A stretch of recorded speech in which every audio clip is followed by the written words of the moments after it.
देखने में एकदम नॉर्मल से लगने वाला ये हॉल नॉर्मल एकदम नहीं है। यहाँ दीवारों पे ये वॉलपेपर नहीं बल्कि साउथ कोरिया के कुछ उन क्रांतिकारियों का रिकॉर्ड्स है जिन्होंने कोरिया की आज़ादी के लिए लड़ते हुए अपनी जानें गंवा दी।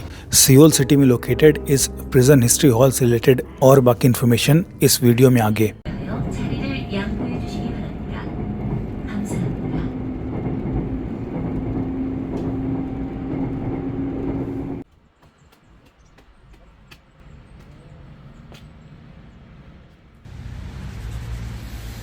थोड़ा बर्फबारी हो रही है और यहाँ अभी टेम्परेचर हो रखा है -12 डिग्री सेल्सियस, लेकिन फिर भी मेरे डेडिकेशन में कोई कमी नहीं है और इसीलिए आज की इस वीडियो में मैं आपको घुमाने लाया हूँ सियोल सिटी में लोकेटेड अंग्रेज़ों के ज़माने की जेल। हमारे वाले अंग्रेज़ नहीं, हमारे वाले अंग्रेज़ थे बरतानिया से, कोरिया के अंग्रेज़ जो कि थे जापानी। ये जिनका स्टेचू आप देख रहे हैं इनका नाम है यू ग्वान सुन। इन्हें जाना जाता है जापानियों के खिलाफ आवाज़ उठाने और कोरिया के स्वतंत्रता संग्राम मार्च फर्स्ट आंदोलन के लिए, जिसके बाद जापानीज़ मिलिट्री फोर्स के द्वारा इन्हें अरेस्ट कर लिया जाता है और जेल में काफ़ी टॉर्चर के बाद इनकी डेथ हो जाती है। उस समय इनकी उम्र थी महज 17 साल। जेल में रहते हुए इन्होंने कविता भी लिखी है जिसे आप वीडियो पॉज कर पढ़ सकते हैं।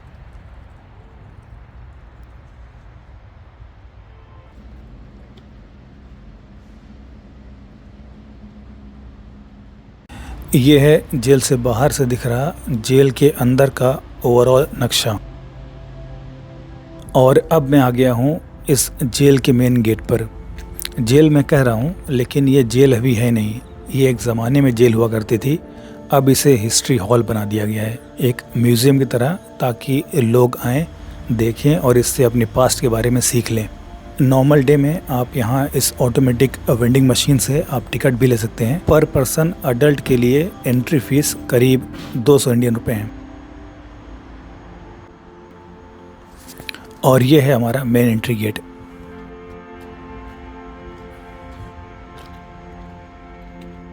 जैसा कि आप देख सकते हैं ये अलग अलग बिल्डिंग्स हैं जिनको अलग अलग तरह से कैटेगराइज किया गया है कि किस तरह के कैदियों को कहाँ रखा जाएगा। फॉर एग्जांपल मर्द किस साइड रहेंगे, औरत किस साइड रहेंगी, वगैरह वगैरह। चलिए चलते हैं सबसे पहले ये सामने वाली बिल्डिंग में।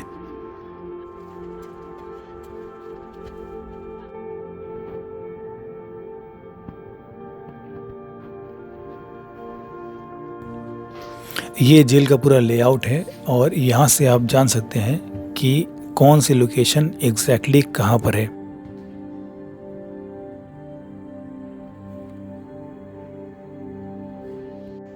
और ये है इस सौदेमुन जेल का पूरा ब्लूप्रिंट। ये जेल बनाई गई थी कोरिया के देहान साम्राज्य के एंड में जापानीज प्रेशर की वजह से। पहले इसे जाना जाता था क्योंगसुंग प्रिजन के नाम से, जिसे बाद में जापानियों ने यूज किया कोरियन फ्रीडम फाइटर्स को बंद करने और उन्हें टॉर्चर करने के लिए। ये छोटा सा चैम्बर वो जगह है जहाँ पर कोरियन कैदियों को लाकर मारा जाता था और जिसे डेड बॉडी पिकअप रूम के तौर पर भी यूज किया जाता था। और ये पिक्चर उन लोगों की है जिनको एक्चुअल में यहाँ पर मौत के घाट उतारा गया। युन ग्वानसुन की पिक्चर भी आप यहाँ बीच में देख सकते हैं, जिनका स्टैचू मैंने जेल के बाहर आपको दिखाया था।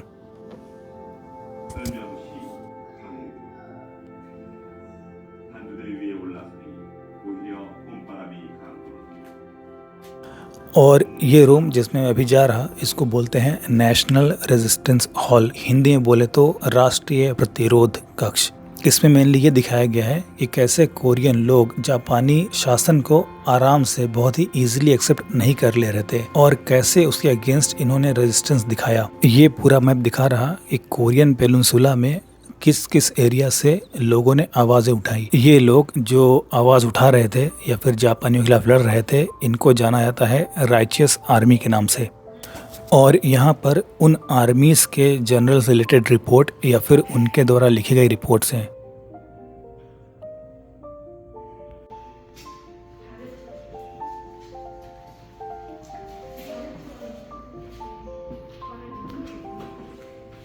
अब हम आ गए हैं नेशनल रेजिस्टेंस हॉल 2 पे। ये वही हॉल है जिसे मैंने वीडियो के एकदम शुरू में दिखाया था।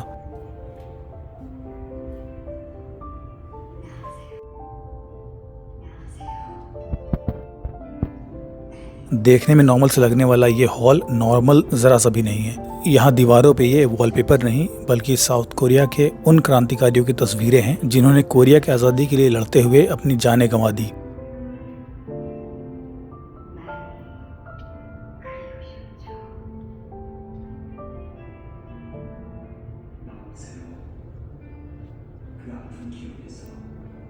जिनका नंबर 5000 से ज़्यादा है और ये रूम और ये पिक्चर्स उन्हीं को श्रद्धांजलि देने के लिए है। ये कौन है, इनकी डिटेल्स आप यहाँ डिजिटल स्क्रीन पर चेक कर सकते हैं।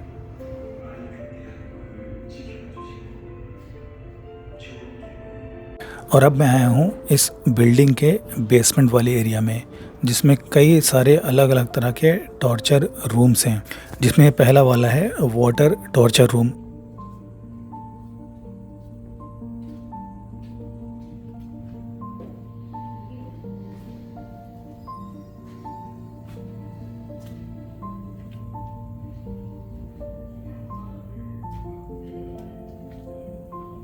ये इंटरोगेशन रूम है और ये बगल में दूसरा इंटरोगेशन रूम जिसमें एक्टिविस्ट को टॉर्चर किया जाता था और उनसे चीज़ें उगलवाई जाती थी।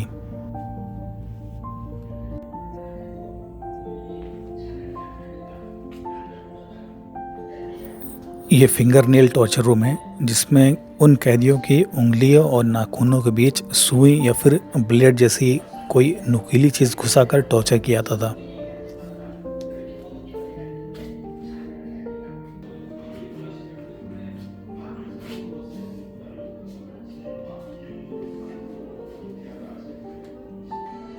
ये वो कुछ चुनिंदा सर्वाइवर्स हैं जिन्होंने ये सब कुछ झेला और खुशकिस्मती से अपनी स्टोरी सुनाने के लिए ज़िंदा भी रहे। ये साउथ कोरियन सरकार ने यहाँ रिकॉर्डिंग लगा रखी है ताकि यहाँ विज़िट करने वाला हर कोई कोरियन जो यहाँ पर आए वो अपने पास्ट को जान सके कि जापानियों ने उनके साथ क्या क्या जुल्म किया।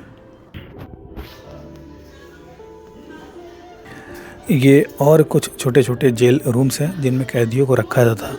अभी ये जगह जो कि एक टाइम में जेल हुआ करती थी, इसे रिनोवेट करके टूरिस्ट के लिए ओपन किया गया है, इसलिए थोड़ा साफ़ सुथरा दिख रही है। यहाँ पर लाइट वाइट वगैरह दिख रही है।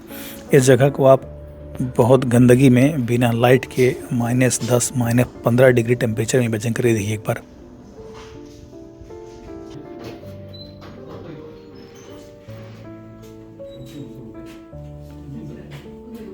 नेक्स्ट है ये नैरो टॉर्चर रूम। अलमारी जैसे छोटे से रूम को बनाया गया है कैदियों को अलग अलग तरह से टॉर्चर करने के लिए।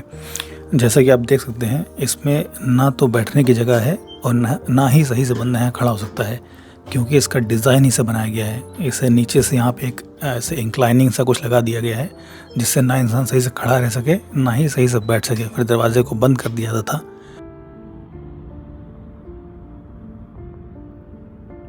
ओरिजिनली इस जेल की कैपेसिटी थी करीब 500 कैदियों को रखने की, लेकिन जापानीज़ कॉलोनियल पीरियड के एंड तक यहाँ एक टाइम में करीब 3000 कैदी होते थे, जो कि पहले के ओरिजिनल नंबर से करीब 6 गुना ज़्यादा थी।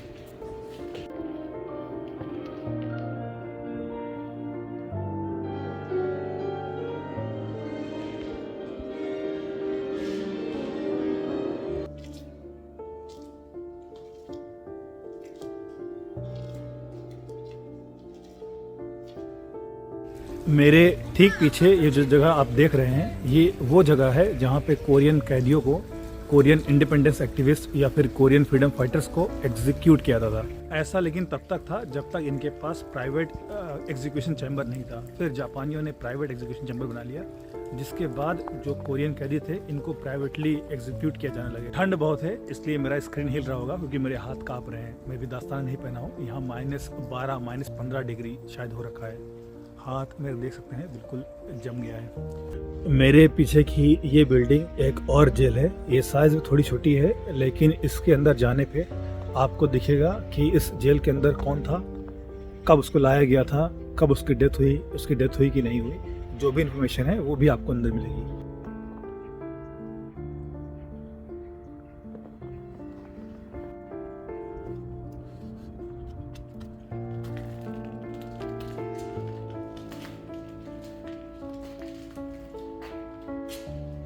एक दो रूम्स के अंदर चलकर मैं आपको दिखाता हूँ कि अंदर से कैसा दिखता है और अंदर क्या इन्फॉर्मेशन अवेलेबल है। यहाँ फोटोज़ में आप सारी डिटेल देख सकते हैं कि यहाँ पर किस बंदे को किस एज में लाया गया था और डेथ या फिर रिलीज के टाइम उनकी एज क्या थी या फिर उनकी कंडीशन कैसी थी।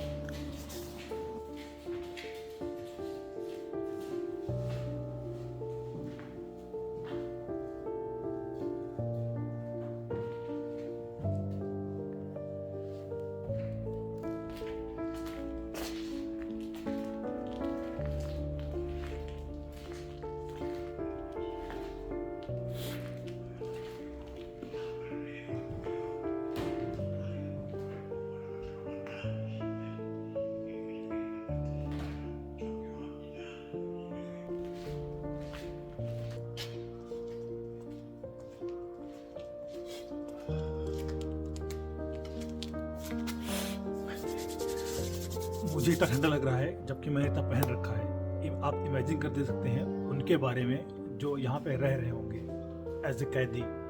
ना उनके पास पहनने को अच्छा कपड़ा है, ना ही कंबल है, ना ही कुछ है, और टेम्परेचर हो रहा है -15 -20 डिग्री सेल्सियस।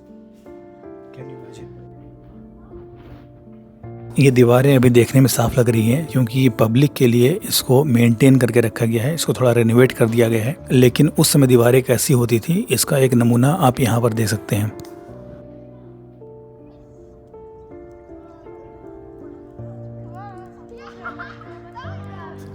ये सामने आप बिल्डिंग देख रहे हैं, ये महिलाओं के लिए एक अलग से विमेन सेक्शन बनाया गया था। चलिए इसके अंदर भी चल के देखते हैं।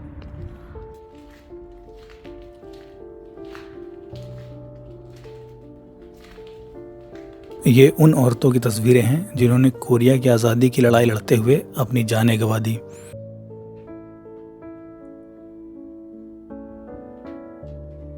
खैर, आज के इस वीडियो में बस इतना ही। चलिए चलते हैं वापस और मिलते हैं किसी और वीडियो में किसी और दिन। खत्म। बाय बाय, टाटा, गुड बाय, गया।